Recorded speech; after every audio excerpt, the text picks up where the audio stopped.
चौधारी संक्रांत news से प्रमोद त्यागी।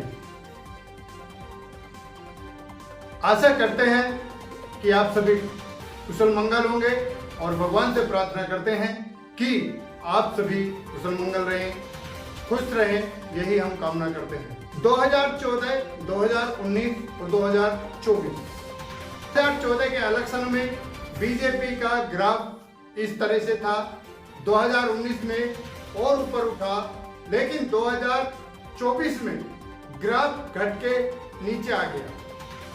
उसके क्या रीजन रहे, किस तरह से वो ग्राफ गिरा, आज हम उसी के बारे में बात करते हैं और जनता को एक एक बात से समझाते हैं कि आखिरकार बीजेपी की ये दशा क्यों हुई और क्यों भारतीय जनता पार्टी ने एनडीए का समर्थन लिया और क्यों एनडीए के समर्थन लेने पर मजबूर हुई भारतीय जनता पार्टी, जबकि मोदी के ऊपर भारतीय जनता पार्टी को और एनडीए को पूरा कॉन्फिडेंस था कि मोदी जो बोलते हैं, मोदी लहर में सब कुछ होता है, लेकिन फिर भी नहीं हुआ। आखिर क्यों? इसके कई सारे कारण हैं। नंबर 1 कारण, भारतीय जनता पार्टी के जितने भी पदाधिकारी थे उनके अंदर कहीं ना कहीं भारतीय जनता पार्टी को लेकर घमंड हो गया, जिसका परिणाम यह हुआ कि जहां पर भारतीय जनता पार्टी को भारी मतों से जीतने की उम्मीद थी, वहीं पे भारतीय जनता पार्टी हार गई।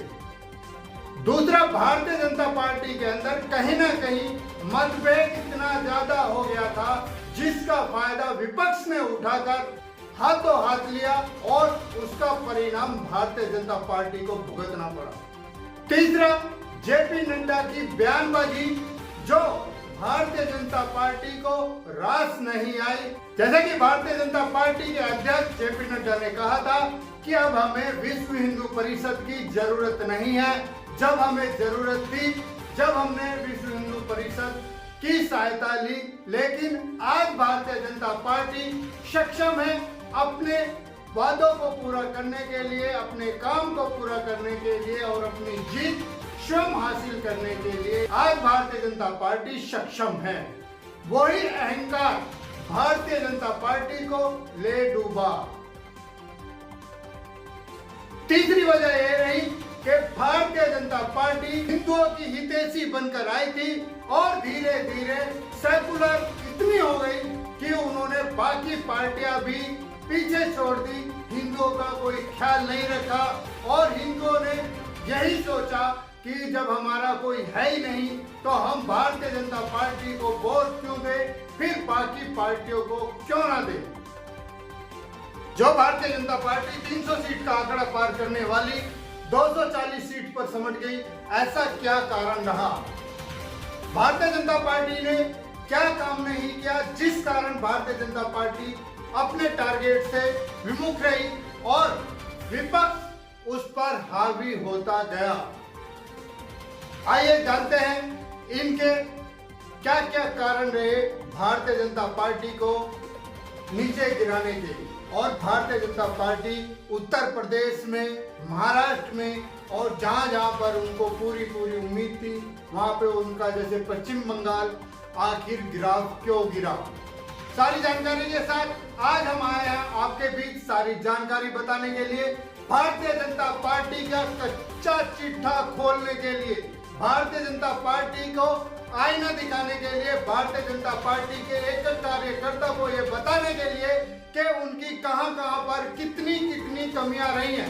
भारतीय जनता पार्टी के कार्यकर्ता निकम्मे और कामचोर हो गए थे। भारतीय जनता पार्टी के लोग समझते थे, जो कार्यकर्ता थे, जो बड़े पदाधिकारी थे, वो समझते थे कि मोदी की लहर में सब तिर जाएंगे, लेकिन ऐसा नहीं हुआ। कहते हैं जब बेटा बाप को धुतकारने लगे तो पतन जरूरी होता है। भारतीय जनता पार्टी का हाल भी उसी तरह का रहा है। आरएसएस ने भारतीय जनता पार्टी को उठाकर, गोदी से उठाकर उसका कद अपने से ऊपर किया, लेकिन भारतीय जनता पार्टी के अध्यक्ष जेपी नड्डा ने उसी बाप को नकार दिया जिस बाप ने पढ़ा लिखा कर, पाल पोस कर इतना सक्षम कर दिया कि अब वो अपने पैरों पर खड़ा हो सके और दुनिया को बता सके कि मैं भी कुछ हूं। उस ऐसे बाप को दुत्कार कर भारतीय जनता पार्टी ने बड़ा घात किया अपने ऊपर। Bharatiya Janata party over confidence होकर चुनाव लड़ी। भारतीय जनता पार्टी ने सोचा कि हमने 350 का लक्ष्य रखा था तो हम 300 पर गए और अभी हम अगर 400 का लक्ष्य रखेंगे तो हमें 400 सीट आनी जरूरी है। जनता हमारी मुरीद हो गई है, जबकि जनता किसी की मुरीद नहीं होती है। कोई भी पार्टी हो, जनता अपना फैसला सुना देती है। जनता काम पर विश्वास करती है, जनता ईमानदारी पर विश्वास करती है। जनता उस चीज का नाम है जो विधाता के नियमों का पालन करती है। जनता का फैसला विधाता का फैसला होता है और जब अहंकार में आदमी विधाता का फैसला बदलने की कोशिश करता है तो इसी तरह से उसका पतन होता है। ऊपर वाले ने और देश की जनता ने भारतीय जनता पार्टी को एक बार संभलने का मौका दिया है, क्योंकि एनडीए के साथ समर्थन करने के बाद भारतीय जनता पार्टी एक बार फिर तीसरी बार भारतीय जनता पार्टी शासन कर सकती है। लेकिन अगर भारतीय जनता पार्टी की त्रुटियां उसी तरह की रही जैसी कि 2019 से 2024 तक रही तो भारतीय जनता पार्टी का दोबारा हारना सुनिश्चित होगा। अभी भारतीय जनता पार्टी को यह सोच विचार करना होगा कि भारतीय जनता पार्टी ने जनता के बीच में क्या कमी छोड़ी जो जनता ने उन्हें स्वीकार नहीं किया, और क्या अपनी पार्टी के अंदर मतभेद थे जो उन्हें मिटाना होगा, और आगे आने वाले समय में किन से हमें मिलके चलना चाहिए और किन को हमें साइड लाइन करना चाहिए, ये भारतीय जनता पार्टी को बारीकी से सोचना होगा। नहीं तो भारतीय जनता पार्टी का पतन भी कांग्रेस की तरह होना सुनिश्चित है।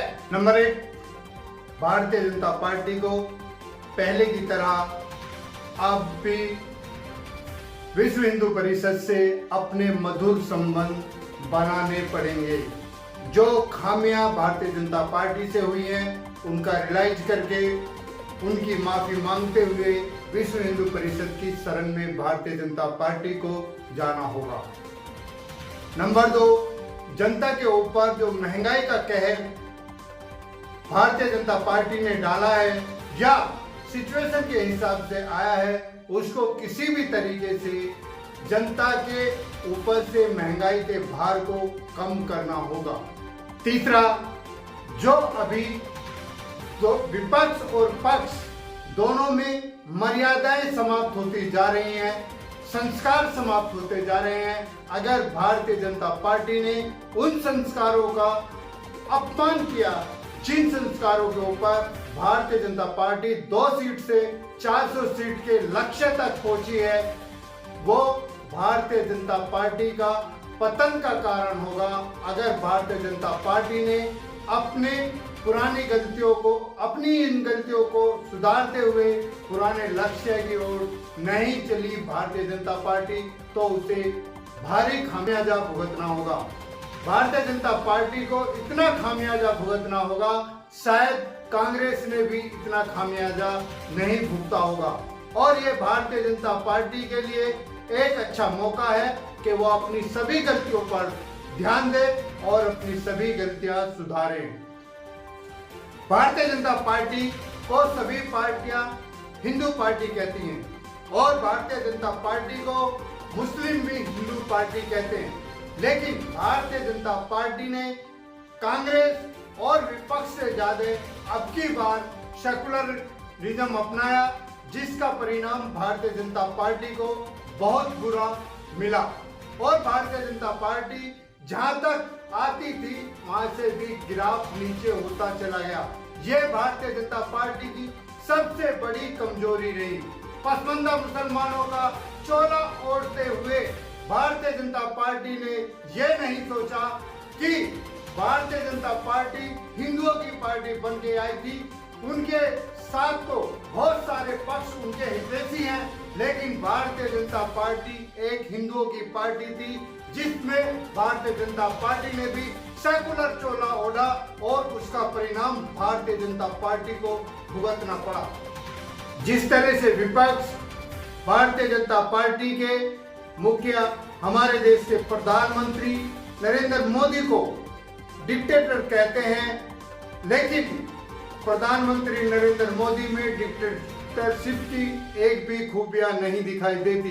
डिक्टेटर अपने देश के लिए बहुत ज्यादा एग्रेसिव थे, जिसमें जो प्रधानमंत्री नरेंद्र मोदी नहीं है।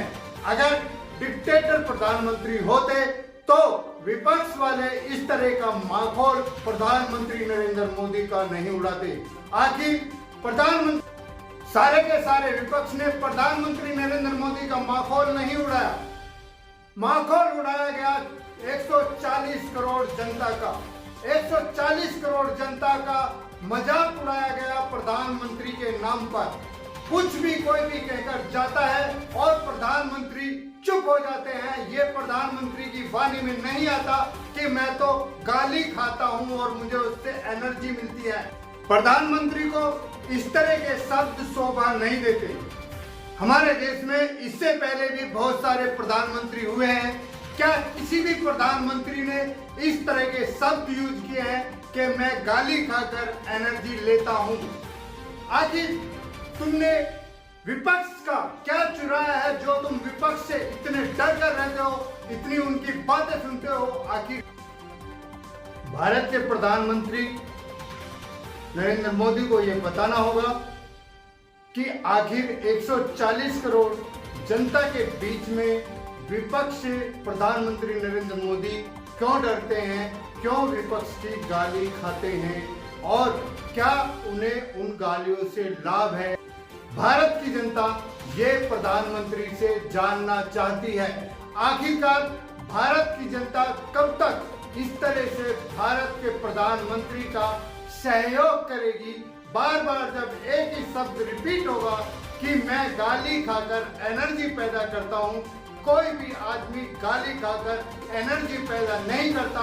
गाली सुनने के बाद चाहे कितना भी अगर प्रधानमंत्री इस तरह से एक्शन नहीं लेते हैं तो ये हमारे संविधान के नाम पर एक धब्बा है और ये नहीं होना चाहिए। हमारी भारत की धरती वीरों की धरती रही है। हमने लड़ लड़ के लोहा लिया है और हमने अपने देश में अपनी गरिमा, अपने स्वाभिमान को बचाते हुए कितने आक्रमणकर्ता हमारे देश के अंदर आए, लेकिन नाक रगड़कर हमारे देश से घुटनों के पल गए हैं। हमारे वीरों ने ऐसा काम किया है। फिर आज हमारे देश के प्रधानमंत्री क्यों विपक्ष से इस तरह डर रहे हैं? आखिर उसके पीछे रीजन क्या है, यह जानना चाहती है भारत की 140 करोड़ जनता। ऐसा नहीं है कि भारतीय जनता पार्टी ने काम नहीं किया। भारतीय जनता पार्टी ने ऐसे ऐसे निर्णय लिए हैं, ऐसे ऐसे काम किए हैं जिससे भारत की छवि 7वें आसमान पर पहुंची है। भारत के लिए काम बड़े अच्छे अच्छे हुए हैं। सेना को मजबूत किया गया है और देश हित में धारा 370, ट्रिपल तलाक, राम मंदिर, ऐसे ऐसे अनोखे काम हुए हैं जिसकी जितनी भी तारीफ की जाए वो कम है। और देश की तरक्की के लिए रोड का होना, बहुत सारी चीजें ऐसे होना जो भारत के गर्व की बात है। प्रधानमंत्री ने काम किए हैं, लेकिन भारत के प्रधानमंत्री के अंदर कहीं ना कहीं कायरता भी छुपी हुई है जो अपने शत्रुओं को सही जवाब नहीं देती। ट्रिपल तलाक के ऊपर काम किया और विदेशों में भारत की छवि को 7वें आसमान पर प्रधानमंत्री नरेंद्र मोदी लेकर गए। और भी बहुत सारे काम ऐसे किए हैं जो शत्रु आज हमसे, जो शत्रु 10 साल पहले सेना का अपमान क्या करते थे, भारत देश के प्रधानमंत्री का अपमान क्या करते थे, आज वो शत्रु कटोरा लेकर भीख मांग रहे हैं। ये जग जाहिर है। इसमें प्रधानमंत्री की जितनी तारीफ की जाए उतनी ही कम है, लेकिन प्रधानमंत्री को सोचना होगा और कड़ा निर्णय लेना होगा कि अपने घर के दुश्मनों को भी उसी तरह से डराना होगा जिस तरह से बाहर के शत्रुओं को आपने डराया है। डिक्टेटरशिप होती है तो होती रहे, लेकिन देश की जनता चाहती है कि आप देश के मुख्य प्रधानमंत्री हो, देश के परिवार के मुखिया हो। अगर देश के परिवार के मुखिया को ही कोई गाली देगा तो समझो कि 140 करोड़ जनता को गाली मिल रही है, और ऐसा देश की जनता कभी नहीं चाहेगी। जैसे राहुल गांधी ने प्रधानमंत्री का बहुत अपमान किया, अखिलेश यादव ने प्रधानमंत्री का बहुत अपमान किया, ममता बनर्जी ने तो प्रधानमंत्री का बार बार अपमान किया, केजरीवाल उनमें सबसे नंबर 1 पे रहे, उन्होंने तो सारी सीमाएं पार कर दी, और प्रधानमंत्री नरेंद्र मोदी चुप रहे। अखिलेश और तेजस्वी यादव ने भी कोई कमी नहीं छोड़ी प्रधानमंत्री का अपमान करने में, और उसी जनता के बीच में प्रधानमंत्री का अपमान करने के बाद ये लॉलीपॉप लेकर जनता से वोट मांगने के लिए चले गए। अगर प्रधानमंत्री की छवि थोड़ी अच्छी होती, प्रधानमंत्री इन गालियों का जवाब दिए होते, तो देश की जनता प्रधानमंत्री को 400 नहीं 450 सीट से जिताती। कहीं ना कहीं भारत की जनता को इस बात का आघात हुआ है कि प्रधानमंत्री को कोई इस तरह से गाली कैसे दे सकता है, वो भी इस भारत में। भारत एक संस्कृति देश है जहाँ पे अपने बड़ों का अपमान छोटा सा बच्चा भी नहीं सह सकता। छोटे से बच्चे के सामने अगर कोई बाहर का आदमी उसके बड़े का अपमान करे तो छोटा बच्चा भी प्रहार करने के लिए तैयार हो जाता है। तो भारत की 140 करोड़ जनता कैसे सहन कर सकती है भारत के प्रधानमंत्री का अपमान? ये प्रधानमंत्री को सोचना होगा। अगर प्रधानमंत्री डिक्टेटर हैं तो प्रधानमंत्री ने कौन सा डिक्टेटर का काम किया है इन बिगड़े हुए जानवरों को सुधारने के लिए? इसी के साथ मैं अपनी वाणी को विराम देता हूं। आपको हमारी वीडियो कैसी लगी कमेंट में जवाब दें, लाइक करें, सब्सक्राइब करें और बेल आइकन दबाना ना भूलें। धन्यवाद, शुक्रिया। आप खुशी रहें, मंगल रहें। क्विकली ब्रेक के बाद दोबारा आपके सामने हाजिर होंगे।